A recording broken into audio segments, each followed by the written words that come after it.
vətəndaş müddətli həqiqi hərbi xidmətdə olursa, o halda həmin vətəndaşımızın uşaqlarına müavinətlərin ödənilməsi həyata keçirilir. Son dövrlər sosial müavinətlər haqqında qanuna edilən dəyişikliklərdən biri də müddətli həqiqi hərbi xidmət keçən hərbi qulluqçuların uşaqlarına müavinətin verilməsidir. Millət vəkili Vüqar Bayramovun sözlərinə görə hazırda aylıq müavinətin məbləği 120 manat təşkil edir. Tələb olunan sənədlərə gəlincə isə Qanunvericiliyə əsasən sosial müavinətin təyin olunması üçün hərbi qulluqçu olan vətəndaşımız bu hüquq yarandıqdan sonra yaşayış yeri üzrə Dövlət Sosial Müdafiə Fondunun struktur bölməsinə, dost mərkəzinə və ya şəhid ailələri üzvlərinin müharibə ilə əlaqədar xəsarət almış hərbi qulluqçularının və əlilliyi müəyyən edilmiş şəxslərin müraciətləri üzrə vahid əlaqələndirmə mərkəzlərinə müraciət edə bilərlər.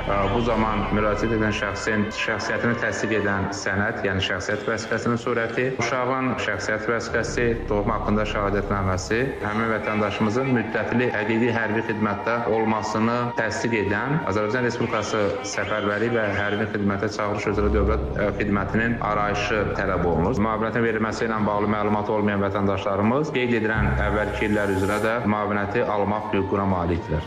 Qanunvericiliyə əsasən müddətli həqiqi hərbi xidmət hərbi qulluqçularının uşaqlarına müavinət şəxs müddətli həqiqi hərbi xidmətdə olduqda proaktiv qaydada təyin edilir və plastik bank kartları vasitəsilə ödənilir.